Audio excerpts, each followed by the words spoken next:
Ողջույն 24 TV-ին շարունակում է աշխատանքը, տաղավարում այսօր իմ հյուրն է Պայստազորի գնդապետ, ռազմական փորձագետ Հայկ Նահապետյանը։ Բարև ձեզ, պարոն Նահապետյան, շնորհակալ եմ մեզ ընկալվելու համար։ Խոսենք ԱՄՆ-Իրան լարվածության վերսկսումից, ինչով եք բացատրում այս ամենը, որովհետև արդեն խոսում էր այն մասին, որ պայմանագիր պետք է կնքվի հաշտեցման, բայց փաստորեն լարվածությունը շարունակում է ընթացք ստանալ, Թրամփը վտանգ է տեսնում, ասում են ուզում են սպանել եւ մենք պատասխան ենք տալու Իրանին։ Դուք համարում եք, որ հնարավոր է այս ամենը զարգացում ունենա եւ վերսկսվի պատերազմ Իրանի դեմ։ Նախ լարվածությունը չէ թույլատրել ընդհանրեն հրադադարի ռեժիմի վերաբերյալ ինչ որ համաձայնագիր կամ հուշագիր է ստորագրել, ոչ ավել, ոչ պակաս։ Ընդ որում այդ հուշագրի առանցքը Հորմուզի նեղուցով նավարկություններ, պայմանները ինչու սկսեց մի քանի օր առաջ, որտեվ այդ Հորմուզի նեղուցի երկու արաբնյա պետություն կա, մեկ Իրանն, մյուսը Օմանը։ Հիմա ամերիկացիները փորձել են արևմտյան խորամանկությամբ նավերին ուղղորդել դեպի Օմանի առավել արաբնյա շրջաններով որպեսզի տեղափոխվեն, որ Իրանի վերահսկողությունից իբր հեռու լինի։ Իրանը պայման է դրել եւ այդ համաձայնագրում նշված էր։ Իրանը կեցված կա դրսևորել, նավերին է հարվածել, հետո ամերիկացիները Իրանն են հարվածել, հետո Իրանը հարվածել է ծոցի, Պարսից ծոցի երկրներում գտնվող ամերիկյան բազաներին։ Ես կարծում եմ, այս ընթացքում այս հրադադարի ռեժիմը, որի հիմնական շահագրգիռ կողմը Միացյալ Նահանգներն են, իրեն պետք է ժամանակ շահել։ Այդ երկու ամսվա ընթացքում, որտեղ առանց կոնգրեսի ավերացման կարող է, չէ՞, ռազմական գործողություններ սկսել, հրթիռների լուրջ պակասուրդ տվեց։ Հիմա իրան պետք էր այդ հաջորդ ամիսներին վերականգնել, ինքը վերականգնեց իր հրթիռները, այդ թվում նաև ավիակիրների վրա իր հրթիռները, հա։ Մեծ հեռահարության հրթիռները հիմա վերականգնել է, բայց այս գործողությունների իր միտումը Միացյալ Նահանգների ինքը խնդիր է դնում ոչ թե Իրանին պատերազմով հաղթել, այսինքն ենթադրենք Իրանի ղեկավարությունը հանձնվում է, կամ ամերիկյան զորքերը մտնում են Իրան, Թեհրան, գրավում են կառավարական շենքը, ասում են հաղթեցինք, հա։ Այդպես չի։ Խնդիրը շատ պարզ է։ Իրանում իրականացնել իշխանափոխություն, որտեղ ցամաքային օպերացիայի ներգրավման համար նվազագույնը 1.5-ից 2 միլիոն զին անձնակազմ, 2.5 հազարից 3000 ինքնաթիռ։ Սա առնվազն մի քանի պետությունների տարածքները իր մեջ ներառելու օդանավականներ, ռազմական ենթակառույցներ եւ ամիսների ընթացքում այդ ամեն ինչը պետք է մի օրում չի հավաքվի։ Օրինակ մի զուգահեռ Իրաքի դեմ երբ ԱՄՆ կոալիցիոն ուժերով ռազմական գործողություն սկսեց Սադամ Հուսեյնի 800,000 զորք էին հավաքել եւ դա մոտ ամիս ու կեսում, այստեղ մոտ 3 անգամ ավելին պետք է լինի։ Այսինքն արձանագրում ենք, որ հիմա Միացյալ Նահանգների մարտավարությունը հետեւյալն է՝ հարվածել Իրանի կրիտիկական ենթակառույցներին, այսինքն ուղղակիորեն հարված այդ ենթակառույցներով տնտեսությանը, ինչ որ իդեպ արվում է հիմա ռուս-ուկրաինական ճակատով։ Եվ որից հետո դժգոհությունը շատ մեծ է լինելու ըստ ամերիկյան ստրատեգների Իրանում ժողովուրդը փողոց է իջնելու եւ այաթոլաների կառավարման ինստիտուտը տապալելու։ Իմ կարծիքով ԱՄՆ-ի ներկայիս վարչակազմի այս քայլի ամբողջ տրամաբանությունը իրականացնել Իրանում իշխանափոխություն այս ձևով։ Իդեպ նույն տրամաբանությունը գործում է։ Բայց ամիսներ առաջ եւս կար այդ նույն նպատակը, բայց չհաջողվեց փաստորեն։ Չհաջողվեց, որտեղ քրիտիկական ենթակառույցներին հարվածելը տնտեսությանն է հարվածում։ Տնտեսությունը նշանակում է կենսամակարդակ, նշանակում է սնունդ, նշանակում է առողջապահական համակարգ, այդ բոլորը վատթարանում է։ Դրան գումարած զոհեր, ասենք, քաղաքացիական բնակչության շրջանում։ Կամուրջներին է հարվածում, կապն է կտրվում, այսինքն մարդիկ անընդհատ հայտնվում են ստրեսի մեջ։ Հիմա Տրամփը եւ նրանք, ովքեր որ այս ամենը պլանավորում են, գնահատում են, մշակում են իրենց արժեքային համակարգի ընկալումներով, որտեղ արևմտյան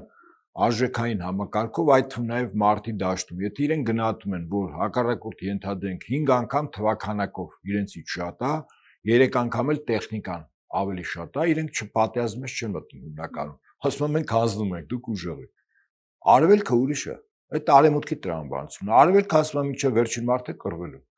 Օրինակ ուկրաինական ճակատում ուկրաինացիները մինչև վերջին մարտը հիմնականում կռվում են, չէ։ Իրենք հասկանում են շրջափակվածությունը։ Այն քաղաքը, որը այս վերջերս գրավեց ռուսական ուժերի կողմից, ըստ մարդիկ կռվում են։ Որտեւ այդ ժողովուրդը իր ընկալումներով ինքը արևելքի ժողովուրդ է։ Ուղղափառ քրիստոնեական աշխարհն է։ Դա բողոքական աշխարհը չի, կաթոլիկ աշխարհը չի, հա։ Այդ աշխարհն է, որ շատ արագ հաշվում է, թվաբանություն է անում, գնահատում է հակառակորդը թվականակով ուժեղ է, զինտեխնիկայով ավելին է, ուրեմն պետք է հանձնվել։ Ինչու զոհվել, որովհետեւ միևնույն է պարտվել ես։ Ըստ տարբեր տրամաբանություն Հիմա դու կարծում ես կարող է զարգացումներ ամեն դեպքում շարունակվեն Իրանում։ Բայց արդյունք չի տալու։ Սա մինչև նոյեմբեր ամիս։ Տրամպը մինչև նոյեմբեր ժամանակ ունի։ Նոյեմբերին միջանկյալ կոնգրեսի միջանկյալ ընտրությունները։ Ինքը գոնե ինչ-որ մի հաղթական շատ էլ հիմա որ ասում է հաղթել եմ։ Հիմա մանկապարտեզի սանիտերներն են ասում. «Պապի յուղ ես վառում, ոչ մի բան չես հաղթել, պարտվել ես»։ Բայց մինչև նոյեմբեր Տրամպը ինչ որ մի առարկայական հաղթանակ ինքը պետք է ունենա։ Եվ դա Իրանը չի լինելու։ Ոչ էլ ասենք Ուկրաինայում պատերազմի դադարեցում, դա էլ չի կանգնելու, վստահ եմ ասում ես։ Ուրիշ ինչ լուրջ լարման դաշտ կա։ Կարծում եմ միակ տեղը, որտեղ Տրամպը գոնե անի քայլ, որը իրեն եւ հանրապետական հնարավորություն կտա նոյեմբերին հաղթել դեմոկրատներին, որտեղ պարտությունը կբերի հաջորդ իսկ պահից իր իմպիչմենտի գործընթացին անվստահության։ Այսինքն իշխանություն կարող է դեմոկրատները խլեն։ Միակ բանը, որ ինքը քիչ թե շատ ունակ է անել, ասենք, առանց լուրջ դիմադրության Գերմանիան Միացյալ Նահանգներին միացնել։ Իդեպ ասեմ ձեզ։ Սա միակ շանսն է։ Ասում են ձեր հաղորդումները լսում են, հա, ամերիկյան դեսպանատներից թող լսեն, որ Գերմանիայի ուղղությամբ աշխատել։ Այսինքն լսում են մեր հաղորդումները, հետևում են մեր հաղորդումներին։ Այո, հաղորդումները լսում են, մարդկանց են հետևում։ Ես ուզում ասել, որ միակ կես կատակ կես լուրջ, միակ ռեալ շանսը, որտեղ արդյունք կլինի, որտեղ Տրամպը հանրապետական ժողովրդին ներկայացնի, որ տեսեք իմ երկրի համար ինչ մեծ օգուտ են բերել։ Այդ 8 պատերազմ կանգնեցնել, ինչ որ ճառեր, իր նկատմամբ մահափորձ, ինքը այդպես Պոլստանում բան եւ այլն, դա ասենք մանկապարտեզ էլի, իսկապես։ Դե ասում է տվյալներ կան, որ մահափորձ են ուզեցել իրականացնել իր նկատմամբ։ Ճիշտ է։ Հետախուզությունը նման տվյալներ է հաղորդել իրեն։ Ծերուկն անտանելի է դարձել, իսկապես։ Արդեն հոգնեցնում է, էլի։ Իսկապես հոգնեցնում է։ Մարդը փառասիրության մարմանջով է տառապում։ Այդ բանի ԱՄՆ-ի հիմնադիր հայրերի արձանների կողքի իր արձանն է հիմա ուզում կանգնեցնել։ Բա ինքը ասում է սուտը պատերազմ եմ կանգնեցել, ես աննախադեպ բաներ եմ արել։ Փառասիրությունը, ասենք, բանա, Օրիոն համաստեղություն է բարձրացել։ Եթե մեր մարդամեկին էս մոտակա աստղերում է փառասիրությունը պատտվում, նրան ընդհանրապես խփել է, չգիտեմ որտեղ է հասել։ Պատկերացնում եք, ասենք, զանգում է FIFA-ի նախագահին, ասում այն կարմիր քարտը որ ցույց տվեցիր ԱՄՆ-ի հավաքականի խաղացողին, դա սխալ էր, խնդրում եմ հանել։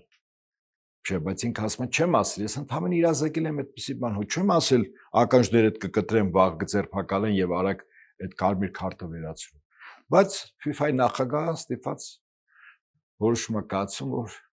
Տրամպ պապիկը, որը բավական անտանելի է դարձել, պետք է ինչ անի, խնդրանքը կամ պահանջը կատարվի, այդ կարմիր քարտը հանում է։ Հասկանում եք, այդ մարդու միջուկային գերտերության, տնտեսական գերտերության երկրի ղեկավարը իջել է որտեղ այդ ամեն ինչի մեջ իր եսն է սպասարկում։ Այդ մարդու, ինչպես ասում են, ցախի վրա, կրակի վրա ցախ դնել չի լինի։ Ստախոս, գլուխկովան, այսքան նման են լսել։ Այսօր երկրում բավականաչափ այդպիսի ղեկավարներ կան։ Ընդ որում այդ մոտեցումը Հայաստանը չի շրջանցել, մտել ու մնացել։ Ամեն դեպքում այս լարվածությունը նաև վտանգավոր չէ Հայաստանի համար, որովհետև մի կողմից Իրանն է, մյուս կողմից եթե Թրամփը իսկապես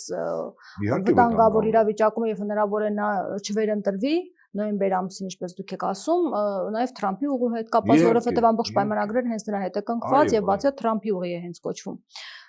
Ինչ է լինելու այս դեպքում։ Բա ինչ, ասենք ինչ որ մենք մտածում ենք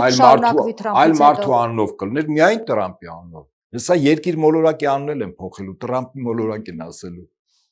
Իսկ իր հեռանալը կփոխի իրավիճակը կարծում եք նաև Հայաստանի համար, թե դա Ամերիկայի հետ կնքված պայմանագրեր են։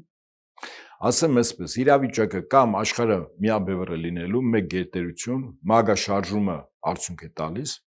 այսինքն ԱՄՆ-ը միակ գերտերությունն է, միակ մոնոպոլն է դառնալու ամեն ինչի, անվտանգության, տնտեսության, էներգակիրների, իր օրենքները դրվում է բոլորի վրա, կամ այդպես կամ բազմաբևեռ։ Հիմա գնում է տարբեր տեղեր այդ պայքարը, միաբևեռ աշխարհ թե բազմաբևեռ աշխարհ։ Բազմաբևեռ աշխարհի ավանգարդում գտնող երկրները պատերազմում են, որպեսզի իրենք եւս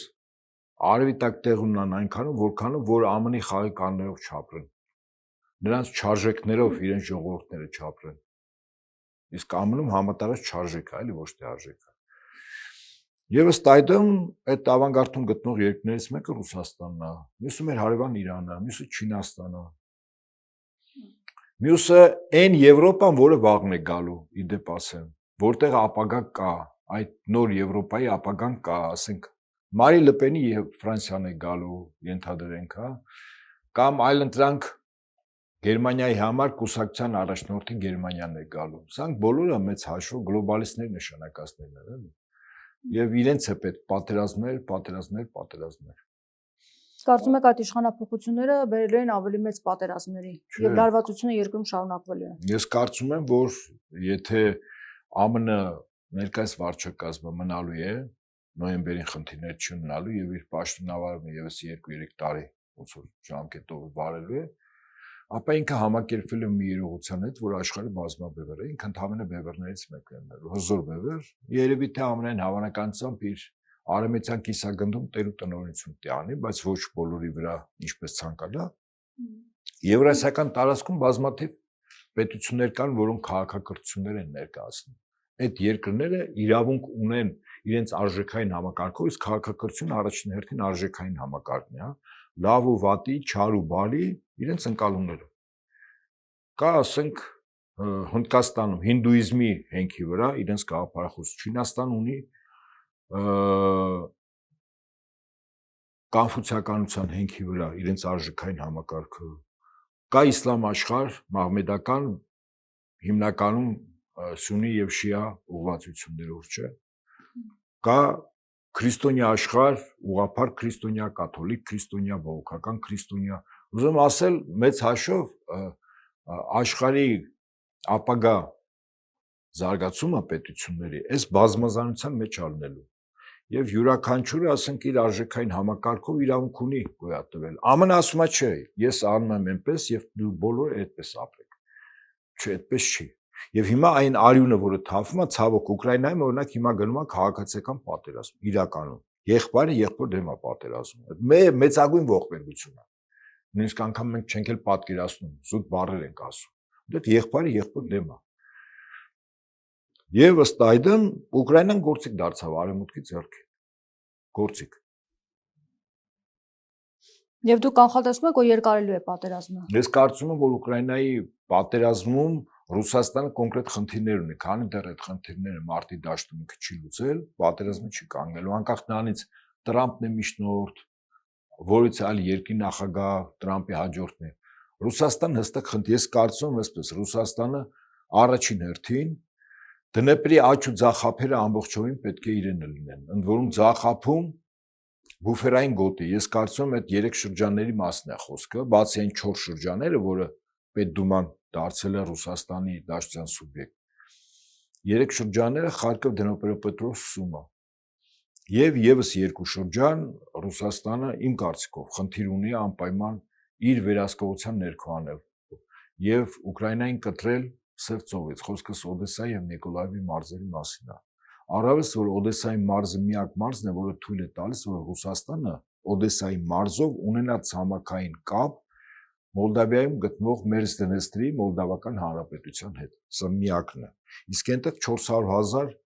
Ղարաբաղում ապրողների նման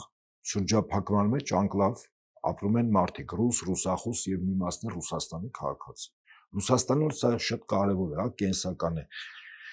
Արևմուտքը որտեղից կարող օրինակ այդտեղ կարող է օպերացիա անել այդ 400,000-ի, մի կողմից Մոլդավիա, Ռումինիա, մյուս կողմից Ուկրաինա։ Հարվածի ուրիշ տեղ կա Կալինինգրադի մարզ, մի քանի միլիոն Ռուսաստանի քաղաքացի շրջափակման մեջ են, անկլավ է այնտեղ, ցամաքային չկա, ծովային էլ հիմա Մերզբալթյան հանրապետություններն են փակել։ Մյուս ուղղությունը, որտեղ Ռուսաստանի խնդիրները, ընդորում հիմա պատրաստվում է այդ խնդիրները։ Ճակատը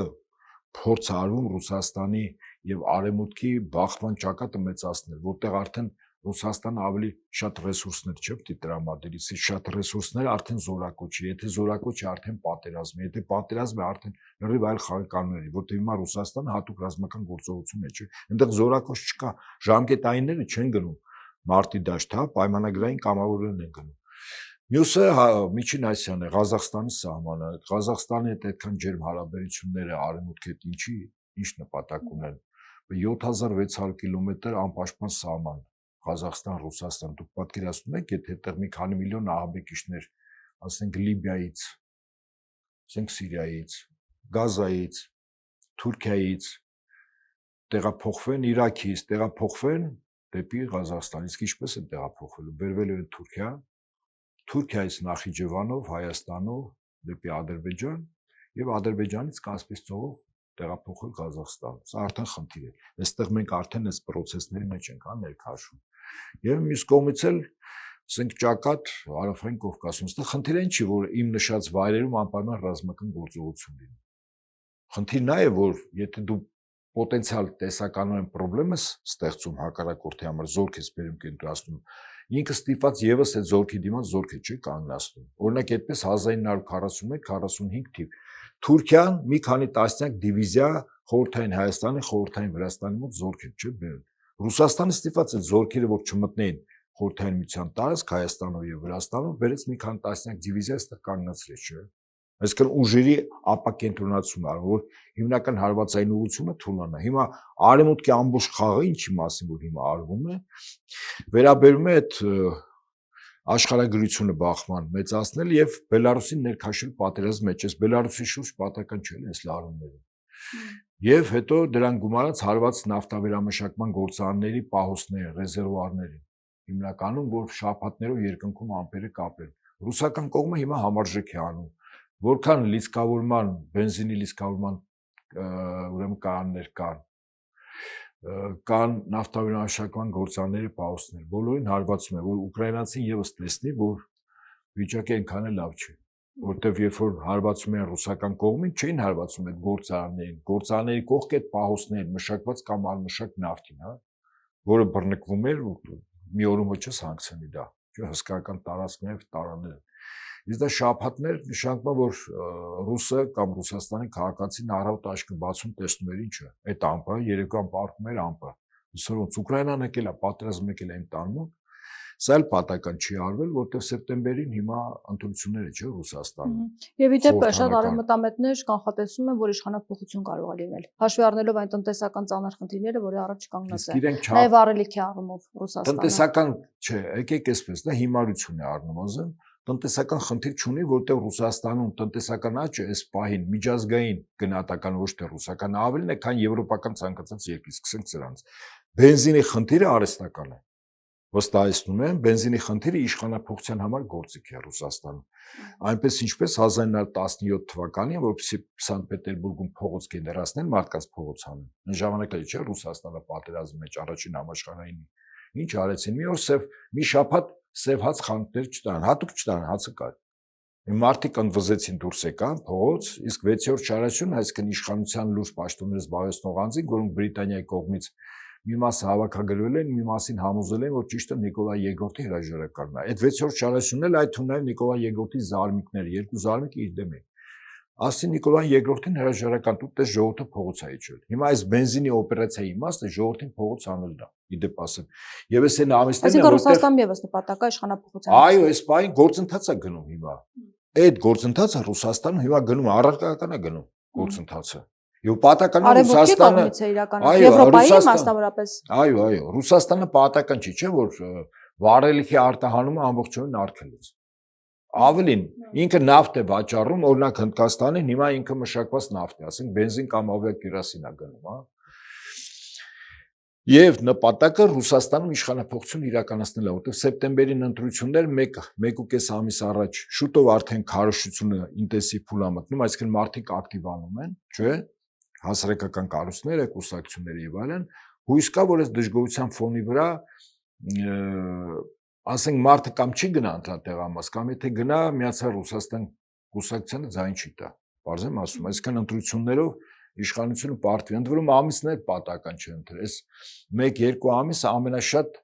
բենզին մարդկանց կողմից սպառելու ամիսներն է։ Երկու բանով չափորոշով առաջինը ավելացել է գյուղմթերք հավաքել, տեղափոխել, հիմա գյուղմթերքի հավաքման շրջանն է, չէ՞։ Երկրորդ արձակուրդի շրջանը մարդիկ տրանսպորտային միջոցով են հիմնականում, գնում ինչ որտեղ հանգստանալու, Ռուսաստանը անծայրազիր երկիր է, տրանսպորտային միջոց մեծ հեռավորություններ շատ վառելիք, չէ՞։ Սա էլ են հաշվվել, այսինքն հիմա ծախսը անհամեմատ մեծացել է վառելիքի, եւ եթե դանը գումարենք, որ որոշակի քանակ պակասել է, ապա մարդկանց մոտ շատ բնական դժգոհություն, ընդհանրապես դժգոհությունը գեներացնելու խնդիր կա, ընտրությունների նախաշեմը, որպեսզի Ռուսաստանում տեղի ունենա կամ իրականացնեն իշխանափոխություն։ Անկամ Ուկրաինայի պատերազմը եւս Ռուսաստանի իշխանափոխության համար է, որտեղ Ռուսաստանի զենքի ուժով չես հաղթի։ Միջուկային գերտերությանը հնարավոր չի, եթե այդ առումը, որ մտնում կռվի մեջ հաղթել։ Բայց իշխանափոխության ժամանակ կարող են հաղթել Ռուսաստանին։ Եթե իշխանափոխություն եղավ, այդ միջուկային, ասենք, բերվեց պրոարմենիան, ասենք Ելցինի նման մարդ մեկին, չգիտեմ ում, ինչ որ մեկին։ Այդ նշանակում է ԱՄՆ-ի համար առաջին գործը որ լինելու է, չեզոքացնելու է այդ միջուկային զինանոցը։ Իսկ ինչ ասել է չեզոքացնել, այսինքն այդ կոճակների վրա նաև ազդեցություն ունենալու ԱՄՆ-ի պաշտպանության նախարարը, ասենք, Պենտագոնի ղեկավարը։ Եվ այդպես Ռուսաստանի զինանոցը առաջներթի միջուկային կառավարելի է դառնում նաև արևմուտքի կողմից։ Ընդ որում ասեմ ձեզ, Ելցինի ժամանակ այդպես էր։ Կառավարել էր։ Հիմա Ռուսաստանի ներկայիս նախագահի ժամանակ ոչ, բայց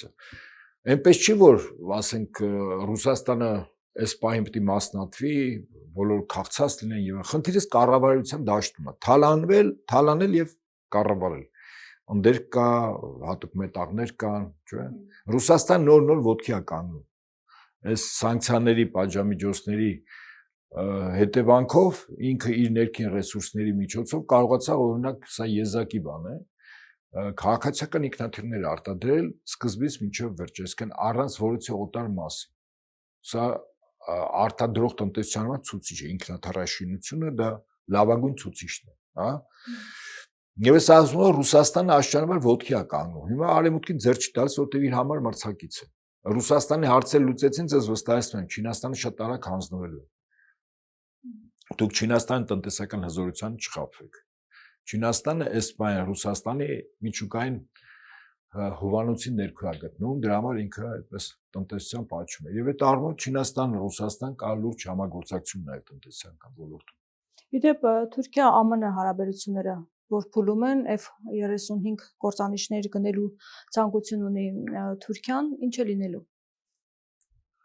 Նախ Թուրքիան F-35-ը տարիներ առաջ էր ցանկանում, հետո ԱՄՆ-ը արգելեց, որտեղ Թուրքիան գնեց ռուսական S-400 զենթահրթիռային համալիրներ։ Եվ ԱՄՆ-ը դրանից հետո պատժամիջոցներ դրեց, որ այլևս ռազմատեխնիկական համագործակցությունը ուրեմն 5-րդ սերնդի կործանիչների F-35-ների չի վաճառելու։ Հիմա Թուրքիան պարբերաբար փորձում է, որպեսզի այդ ազատվի, կարծես թե ռուսական ծուղակից S-400-ներից, եւ ինքը միայն կարող է վերավաճառել։ Հիմա վերավաճառել, ասում են, Պարսից ծոցի ինչ որ երկու Կատարին կամ Էմիրատներին, բայց ռուսական կողմը եթե չի համաձայնում, Թուրքիան չի կարող վերավաճառել։ Եվ եթե չի կարող վերավաճառել, չի կարող գնել նաև F-35-ին։ Ընդ որում, անցյալ տարի նաև Էրդողան-Պուտին հանդիպման ժամանակ դեկտեմբերին, եթե չեմ սխալվում, այդ բանակցությունները եղան եւ թուրքական կողմը եւս խնդրել է ռուսական կողմին, որպեսզի օժանդակի օգնի, որպեսզի ազատվեն այդ S-400-ից։ Ես լավ հիշում եմ, այստեղ այդ S-400-ի ժամանակ ինչ վայնասուն արեմեցյան կերակրատաշտի մոտ կանած մարդիկ, տեսեք S-400, բարձում է S-400-ը Թուրքիայի համար ծուղակ է։ Հիմա Թուրքիան 5-րդ սերնդի ինքնաթիռ չունի, կործանիչներ F-35-երը, հա, ընդ 3 տեսակի է, այս ցամաքային, հա, F-35A տիպի։ Հիմա սա իրականությունը, Ֆիդանը նշել է, որ իրենք վճարել են այդ F-35-երի համար, Թուրքիայի համար խնդիր չի լինի ստանալ այն F-35 կործանիչները, որոնց համար մենք վաղուց 5 կամ 6 տարի առաջ վճարել ենք, դրանք կանգնած են անգարներում եւ սպասում են, թե երբ ենք մենք դրանք վերցնելու։ Մնացեք սպասող 6 տարի սպասում են։ Ձեզ ով էր ասում գնայիք ռուսների հետ, այսպես Սիրիբիլի անեիք, S400 գնայիք։ Հիմա փաստորեն S400 պատճառը, որ իրենք չեն կարող, իհարկե 5-6 տարի առաջ վճարված եւ ամեն ասում չեմ տալիս։ Բա դու իմ դաշնակիցն ես, ՆԱՏՕ-ի անդամ երկիր, իմ թշնամի պետության հետ։ Այս ոչ Տրամպի, հա, նախորդ իշխանություն, դու ո՞նց ես գնում ռազմատեխնիկական լուրջ համագործակցություն իրականացնում, չէ՞։ Ինչ չեմ տալիս։ Խոսենք նաև Ադրբեջանից հնչող հայտարարություններից, Բայրամովն է վերջերս խոսել սահմանազատման մասին, սահմանադրության մասին եւ Թրամփի ուղու մասին։ Իդեպ իրենք Զանգեզուրի միջանցք են կոչում, չգիտես ինչու։ Դե այդ ոչինչ, այդ ոչինչ։ Ամեն դեպքում Տրամփը չի նեղանա։ Մասով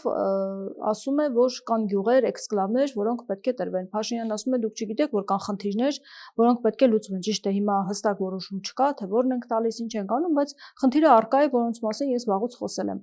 Իդեպ նաև ասում է, եթե մենք Մկրատը վերցնենք, կտրենք մեր այդ տարածքից, իրենք կարող են ջերմուկից կտրել, կարող են բերքաբերից կտրել։ Հիմա ինչ կարծում եք փուլում է այս ամեն ինչը, ինչ են ուզում մեզանից, որ գյուղերի մասին է խոսքը, ինչ է սպասվում։ Իրոք կան տարածքներ, որտեղ մեր զինուժը ժամանակին, եթե անաչառ ենք, անկողմնակալ ենք խոսում, հա, այստեղ ես չեմ նայում, որ բանին օրվա վարչակազմի ես ընդդիմախոս եմ, ուրեմն չպիտի ասեմ, ասել եմ միշտ, այո, մենք ունենք տարածքներ, որ ժամանակին եւ մենք ռազմական առավելություն ունենայինք, կարևոր բարձունք են դիրքեր, մենք վերցնում ենք, ուժով նվեր մեզ չեն տալիս։ Նույնը ադրբեջանցիներն են փորձում են տարիներին, հա, նախորդ իշխանությունների ժամանակ։ Ուղղակի մենք ավելի արդյունավետ ենք գործում, բարձ եմ ասում։ Հիմա այդ առումով մինչև դելիմիտացիա դեմարկացիա չարվի, այդ հարցերը չի լուծվի, բայց կան անկլավների, էքսկլավների խնդիրներ կան։ Մեզ համար այն երկու հատվածը, որտեղ Ադրբեջանը ուզում է, մեզ համար խիստ կարևոր է։ Այսինքն օրվա իշխանությունները սովորաբար դի բանակցեն, ասենք հենց նույն Արցվաշենի հետ կապված, ասենք Արցվաշենը, որտեղ Արցվաշենն էլ ինքը շատ խորքի մեջ է, այսինքն Հայաստանից Արցվաշեն գնալու համար ադրբեջանական տարածքներով դեռ կողքը մի քիչ հեռուն գյուղեր կան, որից մեկը հայերից կգնա Արցվաշեն անկլավով ենել անկլավով։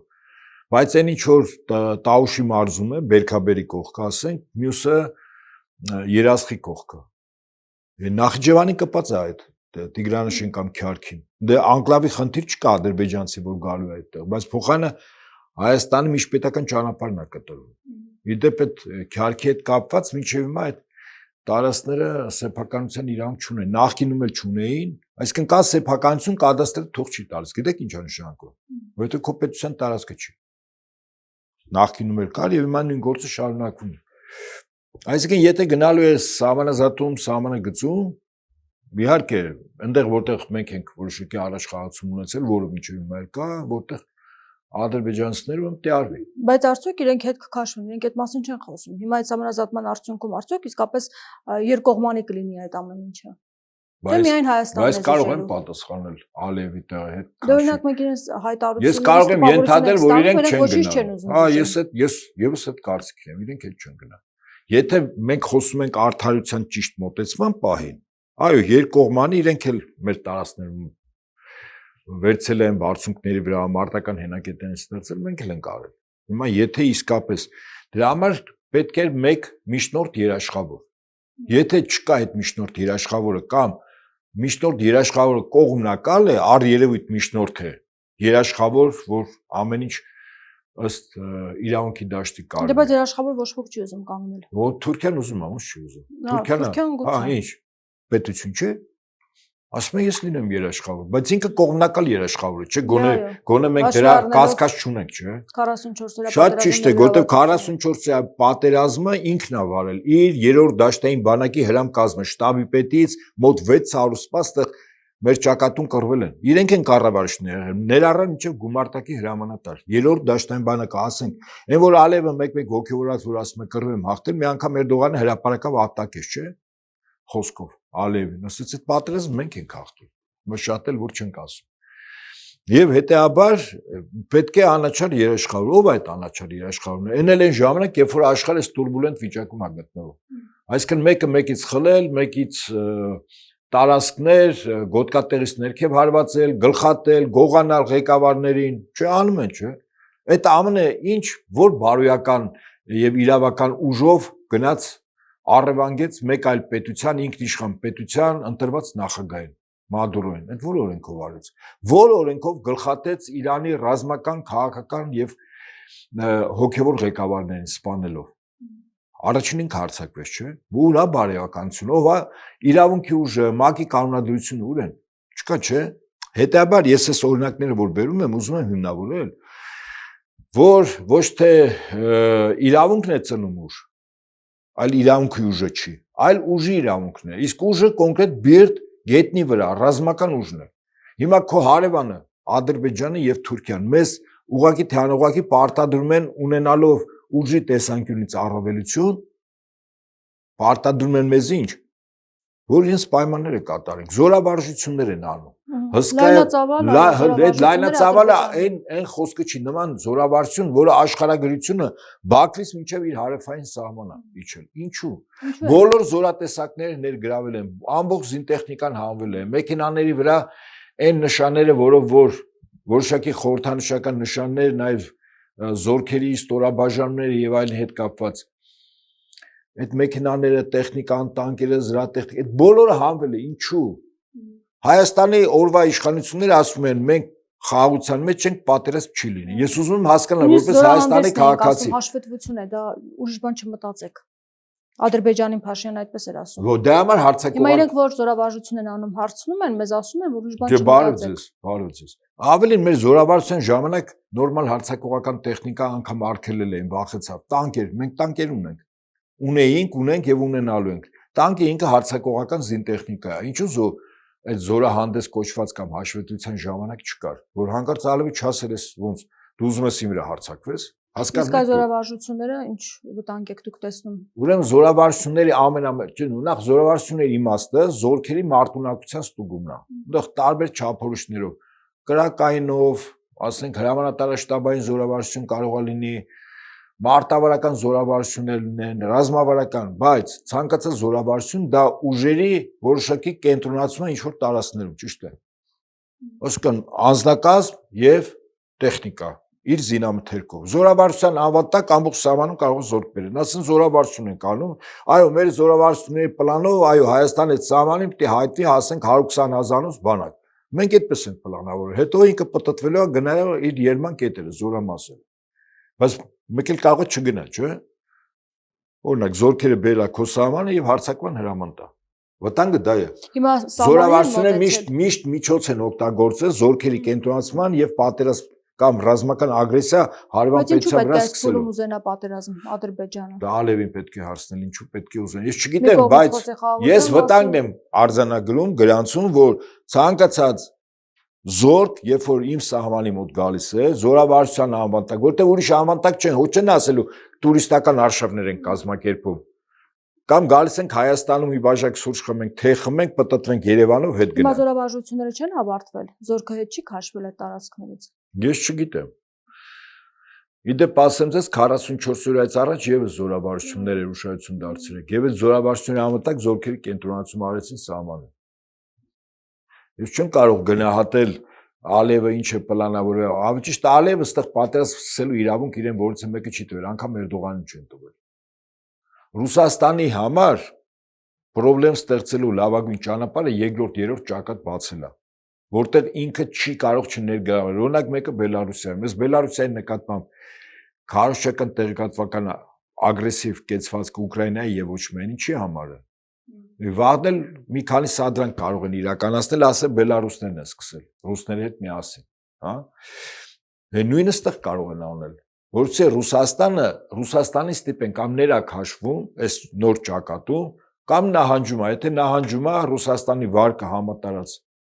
մեր նման երկրներում ընկնում է, չէ, ասում են չպաշտպանես նահանջեց։